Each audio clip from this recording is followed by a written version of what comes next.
Welcome back to the channel, guys. I hope you all had a really good day today. So, before I get into the Zubimendi stuff, little, what should we say, announcement, shall we say? I am doing a podcast with Scott Cheetham at the weekend, talking about NFL, football, the Liverpool, how I've started this YouTube thing over on his podcast. So, hopefully, I'll get a link to be able to share with you guys so you can go give it a watch and everything like that and support Scott over on his channel. So, I'll be doing that on Saturday. If you do like this video, guys, give it a like, subscribe to the channel, and leave a comment down below because we're going to be talking about Zubimendi again. So, I'm looking at the Mail Online article who are citing Estadio Deportivo, a Spanish outlet, and that gets you a bit excited, doesn't it, guys? But then they're citing an English source, it says, which is someone from X, Indy Khalif, or something what you call him, right? I've never believed a word of what that person has said. Ever. They always seem to do this thing where it's like breaking news in 3 hours time or breaking news in 10 or whatever. Like, if you've got breaking news, tell us now, mate. Like, why have to wait until everyone's in bed? Do you know what I mean? It don't make no sense. It's all money making to get people to click on the links and everything like that, which all power to them, you know, for doing that. But at the end of the day, it is what it is. Now, do I think Zubimendi regrets not moving to Liverpool? Probably. And going off what Dunk over at Cop Talker said today, yeah, I kind of believe that more than I do Indy, right? Go have a look over there. We'll see what I was talking about. I'm not going to say something that's not mine to say, basically, right? So we'll talk about that. And then I want to just go into this bit as well, guys. Like, let's just take it that Zubimendi may be on the cards to come back in January, right? Are you guys happy with him if he comes in? Like, for me, I can look at this from a couple of points, guys. So, number one, let's just say this is Trent. There's rumors going around today that he wants to move to Madrid, right? Been going on for a while. If Trent was to reject Real Madrid and stay at Liverpool, we would be absolutely buzzing, wouldn't we? Right? Because his boyhood, been at Liverpool all his life, blah, blah, blah. That's Zubimendi to Real Sociedad. So the fact that he's rejected to move to a bigger club, I give him credit for that because I would want our players to do that. Do you know what I mean? So I don't hold that against him. And the fact that he shows that type of loyalty, that bodes well for me if he was to move to Liverpool. You know, if he was to come to Liverpool, have a bit of success, blah, blah, blah.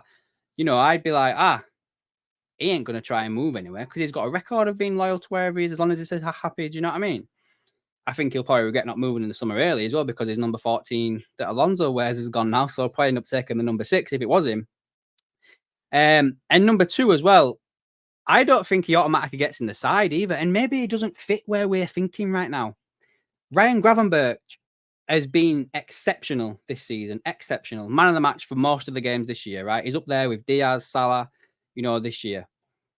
And I wouldn't want him to be taken out of the team straight away just because we've signed Zubimendi.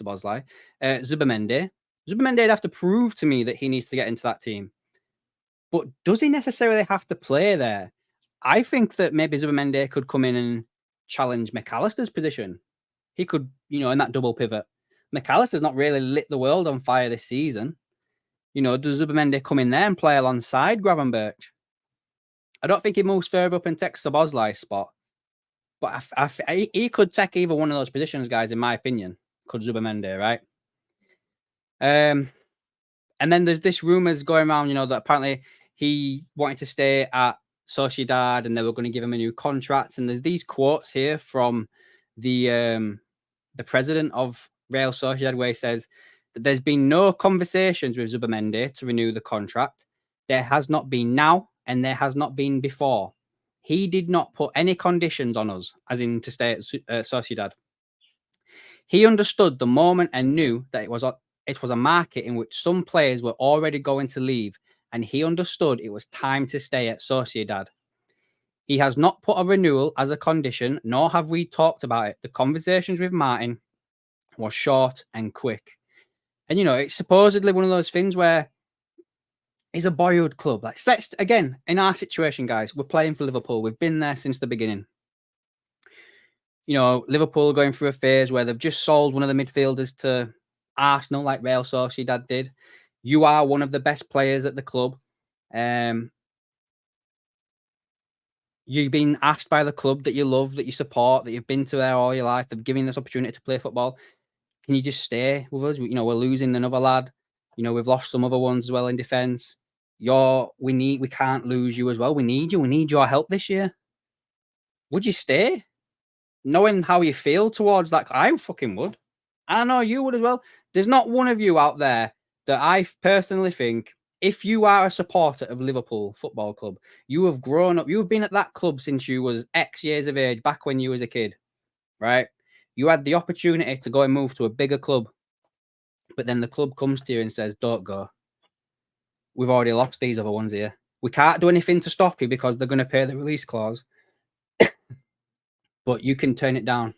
Maybe it comes up again later on. And that's what I think is what happened with Zubimendi. I think he is regretting not taking the move because I think he might feel like that move has gone now, and looking at how Gravenberch is actually performing well as well. So maybe he does feel that way. But I guess we'll have to wait and see what happens in January, guys. Anyway, that's my thoughts on the whole Zubimendi thing, guys. Let me know yours down below in the comments. Do give this video a like and also subscribe to the channel, and I'll catch you in the next one.